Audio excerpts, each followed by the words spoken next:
Perfect? Bang on my chest if you think I'm perfect. Go ahead, bang on it. No heart? You gotta have heart. Miles and miles of heart. This is Patchwork Heart Ministries' Young Catholics Respond, brought to you by Breadbox Media. Now, here's your host, Bill Snyder. Thanks, Adam, and welcome to the program, everybody. I am Bill Snyder. This is Young Catholics Respond, and thank you so much for joining us today on the program and listening to our show all year. I want to thank you and wish you a very Merry Christmas as we are now at Christmas Eve and looking forward to the many ways that our Lord is going to come into our lives during this Christmas season. So Merry Christmas to each and every one of you. I also want to remind you that you can go and visit our website, which is patchworkheart.org, for more information about our ministry and the many different projects that we are involved in. However, today I am blessed to be joined by Juila Golding, who is the founder of Project Northmoor. And this is an incredible project that is basically a campaign to save J.R.R. Tolkien's home and establish a literary center. So, Juila, welcome to Young Catholics Respond, and thank you for joining me all the way from England. That's right. Thank you. It's lovely to be with you. Yes. So, being the founder of this project, I mean, so many people know J.R.R.'s amazing writings and movie adaptations of his books. But tell us a little bit about how you conceived this wonderful idea to save his home and create a literary center. Well, the first thing is that I live in the same city where this house is. So Tolkien lived in this house in the absolute pivotal years of his life. This is 1930 to 1947. Actually, we all got very used to the idea of Tolkien as the old professor, smoking a pipe. But at these years, he was actually himself a young Catholic. He was just beginning with his family. They had 4 children, little children. So he and Edith had the family underfoot. And they moved into the house to give them space to raise their family. And during those years, he wrote The Hobbit, which started as a story for the kids. And of course, his most famous book, The Lord of the Rings. He also spent the Second World War there, which I think is very important because he had his eldest son was away fighting that war. And part of what he was writing, he was sending out to his son, Christopher. I think he was serving in the Air Force in South Africa. So there's all sorts of real connections between this house and Tolkien and his life as a young father creating this amazing world, which we are all still enjoying in its new iterations in film and the mini series that's coming next year on Amazon. So how did this project come about? Well, it started very simply. I cycled past the house and saw that the signboard had gone up. Now, this house so it was built in 1924, sold to Tolkien in 1930, sold again in 1947, and then stayed with the same family all the way through to 2004, and now belongs to this new vendor who is just selling up. So you can see that it doesn't change hands very often. And I've thought, well, right, here's the chance for our generation to save this house so that it can be used for, fellow Tolkien admirers to come and visit. The house itself is a large detached house. It's got steep roofs and a large garden, and there's about at least 7 bedrooms in the house, depending how you organize the rooms. And it seems to me the perfect place to have small creative writing retreats, illustrating retreats, people coming to find out about Tolkien and his circle. Tolkien was part of a group called the Inklings, who are an absolutely fascinating group of writers, because I'm sure many of your listeners will have heard of C.S. Lewis, who wrote the Narnia stories. So Tolkien and Lewis were both working in Oxford as academics. They and their friends met after work for a drink down the pub, and Tolkien would bring parts of his writing to read out, and C.S. Lewis would bring his stories to read out. And it's just amazing that some of the biggest, what we would now these days call franchises, started in this very humble setting of a pub in Oxford. And of course, they shared a faith. C.S. Lewis spent the 1920s as an atheist. He'd had, like Tolkien himself, terrible experiences during the First World War. And there was quite a strong move towards a more atheistic way of looking at society that C.S. Lewis was part of. And he then met this exciting young Catholic father, who is Tolkien, and had a series of conversations with him and another man called Owen Barfield.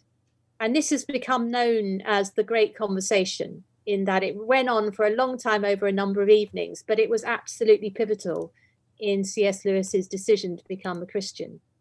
And what the intellectual persuasion was, as opposed to the sort of heart, matter of faith, but what they were discussing was how God communicates in story, which I think is amazing. Coming up to Christmas, which has one of the most brilliant stories that you can never tire of hearing, all the different aspects every year, it strikes us afresh.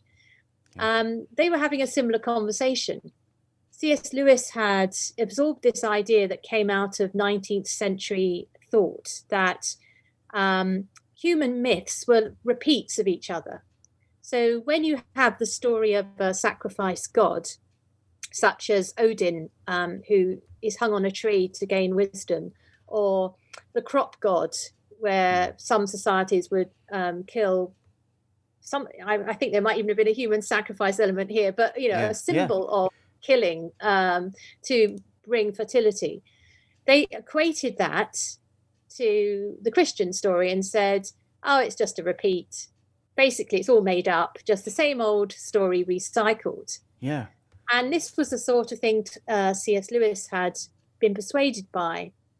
And Tolkien turned the tables on him and said, have you not thought that maybe this is how God chooses to communicate with us, so that he uses story structures that we understand to communicate? So Jesus is a kind of fulfillment of that story, not a repeat. And obviously it means far more because it's Jesus. Yeah. So this, and Lewis has written very movingly about this. This became one of the things which tipped the balance for him. And he then became one of the most famous Christian writers of the 20th century.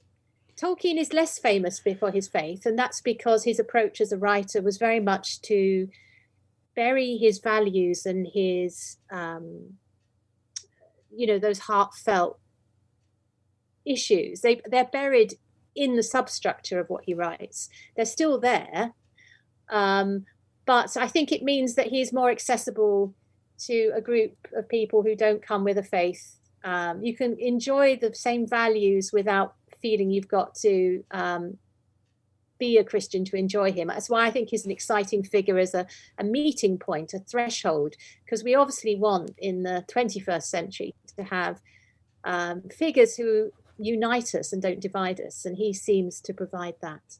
Anyway, that's a very long answer to why I'm excited about this house.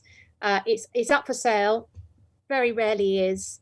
If we don't get it, it will be bought and go into private hands, and we don't know what might happen to it after that. It certainly won't be available to Tolkien fans to visit. Yes, it's really amazing what you have put together with this project, and thank you for providing such a beautiful overview of the life and the faith, really, of a very subtle faith of J.R.R. Tolkien, because that is beautiful for I think listeners of this program to understand that the overt faith of having to live out and evangelize can be done through your work, through your writing, and that's beautiful. For people to, especially, people out there listening who might think, oh, I am, not the, world's greatest evangelist out there. You don't have to be if your work is glorifying God. And wow, what an amazing impact, especially with C.S. Lewis, that he had. And so amazing stuff. I want to ask you just a little bit. We only have a few minutes left in this segment, but I'd like to ask you a little bit about, the faith life, of Tolkien, and just how he related to his family. And you mentioned with his son, Christopher, in the Second World War, him writing to him to encourage him.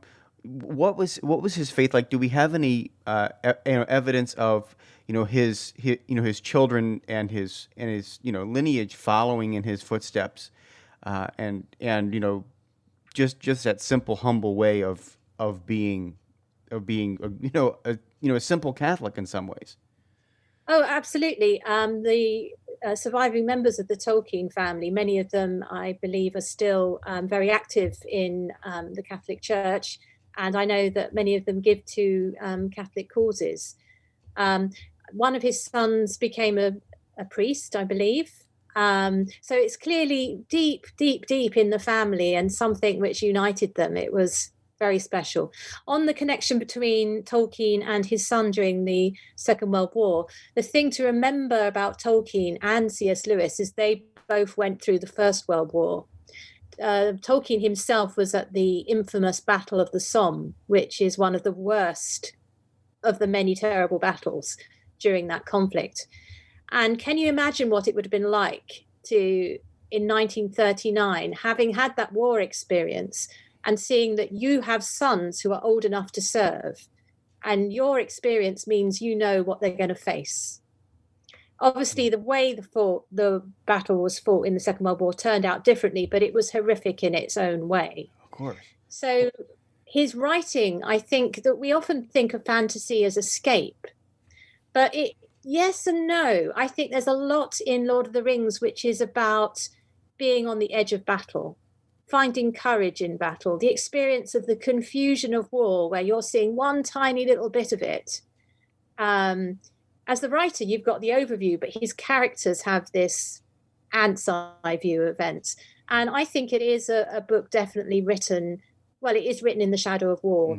And that's part of its power, because it feels earned. Sometimes fantasy feels a bit shallow. Yeah. This feels really earned. And the other thing, just to sort of round off the idea about his faith, is that underlying Lord of the Rings, there are some really important messages which they are faith messages, but they have a wider application. So for people, who don't come at this from a faith perspective, it is that you cannot do these heroic deeds on your own. You're not Beowulf killing the dragon on your own. You are, or the monster, Grendel's monster. You are part of a fellowship. You have to be, in case of Frodo, Sam is the one who basically propels him up the mountain. But even Sam isn't enough. You cannot do these things on your own. And it's a bit of a plot spoiler, but guys, he can't throw the ring himself into the fire because he cannot overcome his own sin or his own temptation to take the power. And it requires an intervention from Gollum and to come and actually force that moment. And he is there for two main reasons. One is it could be the hand of providence, which is referred to by some characters, guiding the course of events. But also he's there because Bilbo, his Frodo's uncle, spared Gollum in an act of mercy way back in The Hobbit. So there's this idea that it's the acts that the decisions we make earlier in our life that then play out and influence events. And I think all of that is a deeply spiritual and deeply wise way of looking at humanity. I mean, they're hobbits, but they're humans, really. Yeah. Oh my gosh. Thank you so much, Julia, for sharing. You have such incredible wisdom and a beautiful way of unlocking the power of Tolkien's writings for us. For our listeners, we're talking with Juila Golding. She is the founder of Project Northmoor, which we're going to talk more about in the second half of our program, which is basically a project to save J.R.R. Tolkien's house and turn it into a literary center of his writing. So we're going to take a short break right now, and we'll be right back after these messages here on Young Catholics Respond. Don't go anywhere. Patchwork Heart Ministry is committed to sowing hope into broken hearts by helping young people encounter the love of Jesus Christ and His Catholic Church through prayer, storytelling, and media initiatives. We invite you to prayerfully consider supporting this mission financially. Mail your tax-deductible donation to Patchwork Heart Ministry at P.O. Box 563, Lake Geneva, Wisconsin, zip code 53147. Or visit patchworkheart.org to donate online. That's Patchwork Heart Ministry, P.O. Box 563, Lake Geneva, Wisconsin 53147, or online at patchworkheart.org. Hi everybody, Bill Snyder here. Just want to thank you for listening to this episode of Young Catholics Respond. And as a founder of Patchwork Heart Ministry, we have so much more going on than just our podcasts. Check it out at patchworkheart.org. The St. Raymond Nonatus Foundation for Freedom, Family, and Faith offers prayerful accompaniment for those who are affected by divorce and separation.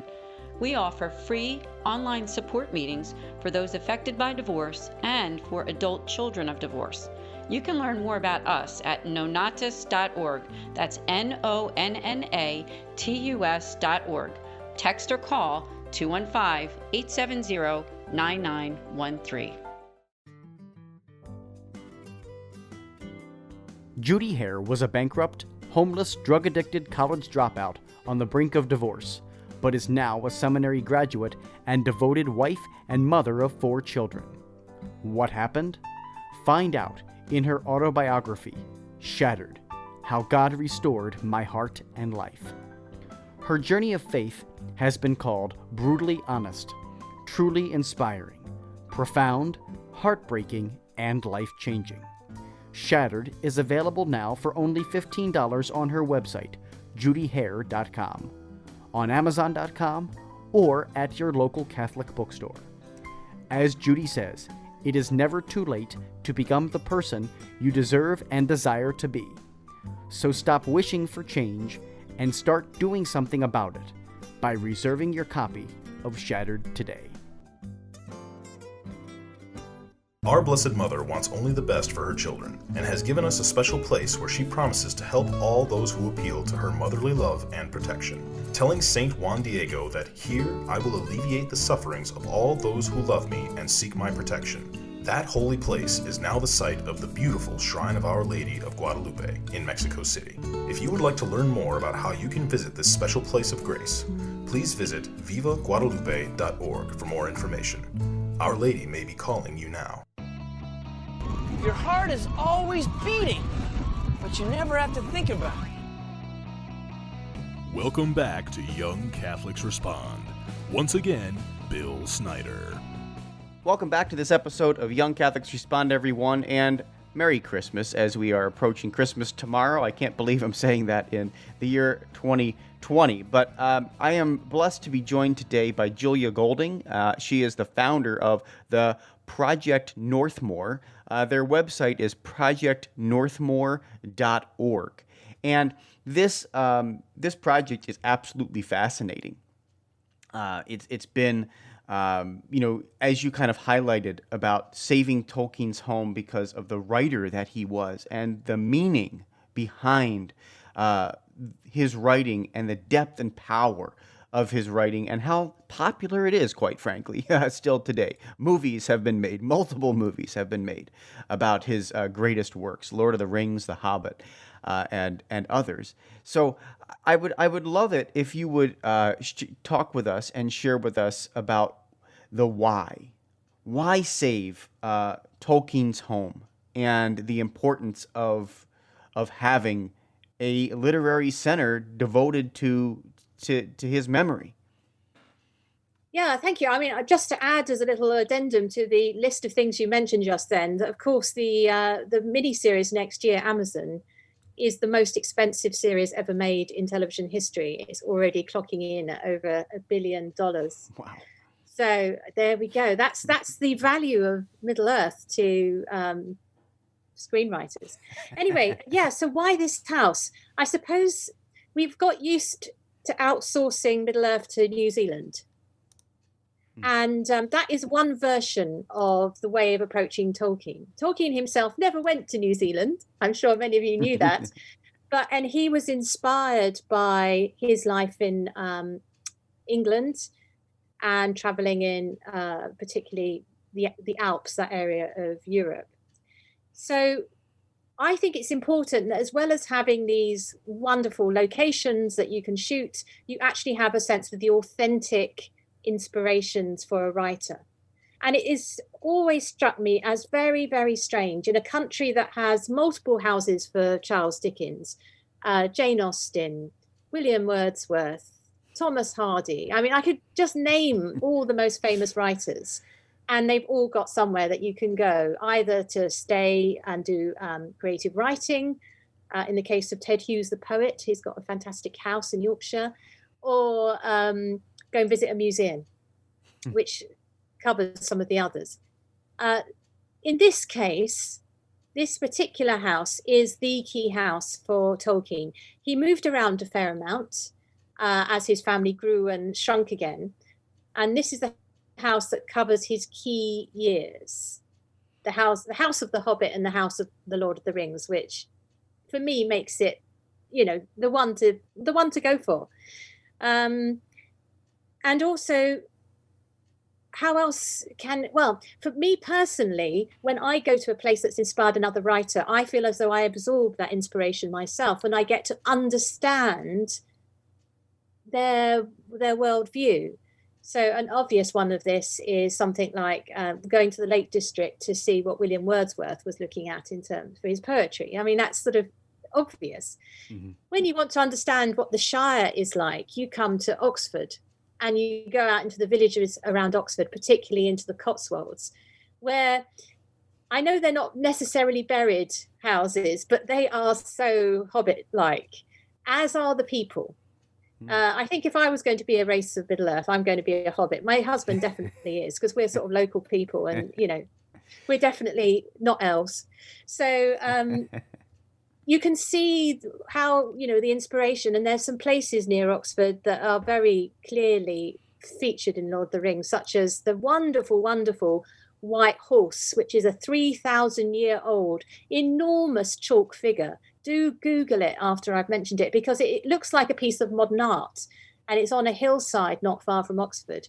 And that image with the White Horse running across the hill, of course, is feeding into the idea of the Rohirrim, and they have the shadow facts. So you don't have to go very far to actually see, yes, that's where it came from. Just a short walk from the house are the Willow Meads, which Treebeard sings about. And I would love to share that with the worldwide fan base. So this could be done in two ways from the house. One is to actually visit, but that would be small numbers because it's a residential house. It will stay a home. So it's going to have small numbers staying, but also to build on that, a whole online program of virtual visits, talks, forums for discussion, creative writing courses. The sky's the limit once you get online. So I want to do the two things. So even if you're listening to this somewhere and think, I'm never going to be able to get to Oxford, you will be able to be involved in the house if we get this, make this happen. And in fact, we're inviting people to show interest now and say, I want to be involved, because you can help shape what we do and find out what kind of online activities work. So it's got that kind of two sides to it. There's yes, you can come to the physical place and see the area around, that's inspired him, but also there would be this community built around the house. Just because if we don't do it, if our generation don't do it, we're missing out here, because he is so loved by so many people. Absolutely. So that's the vision, and it's one of the problems though is it's a really expensive house. It's a lovely house in a lovely part of the world. I'm very blessed living in Oxford. It isn't cheap, so that is why we're asking for. I think it works out in America about just sort of somewhere close to $6 million. It's £4 million just to buy the house, Wow. After that, the income from what the house activities will pay for it. But a charity cannot afford to make that leap without everybody joining in with what they can manage. I am aware that we are living in really difficult global times, and this is about creating something extra that is beautiful. So the ask is what you can spare, whatever that means to you in your situation. And so that's what we're hoping. And so that if we spread the load over all of us, then nobody's carrying too much of a financial burden.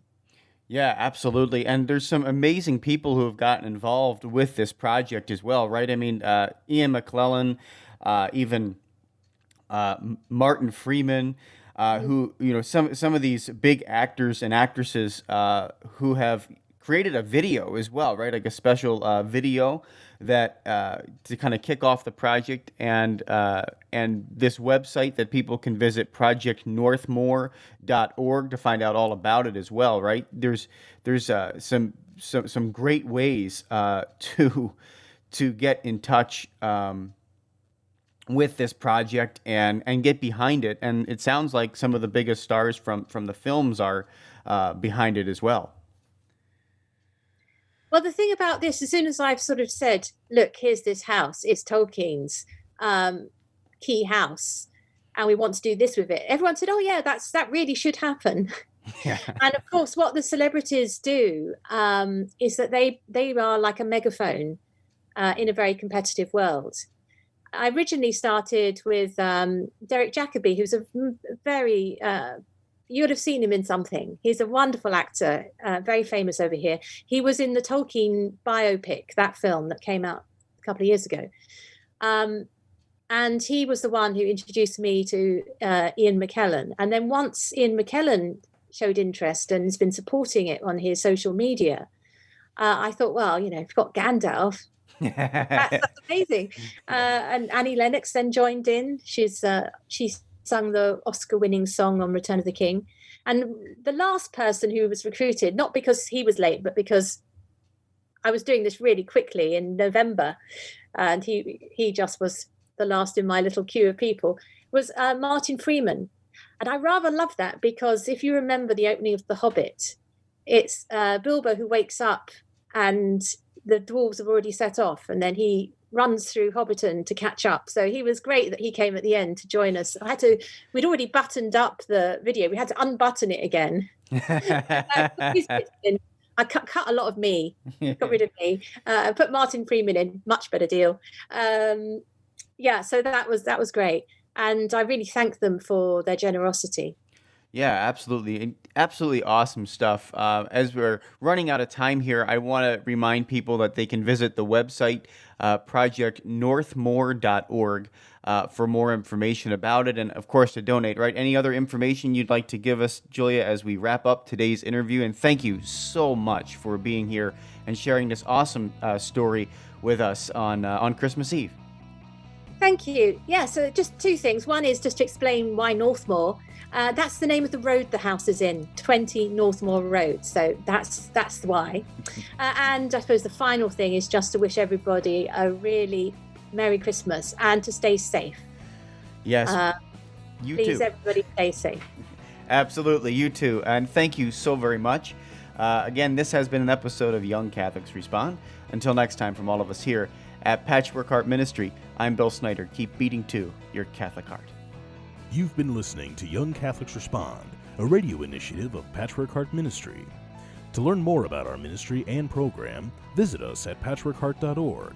Or to get exclusive access and early ministry updates, become our patron on Patreon by searching for Patchwork Heart Ministry.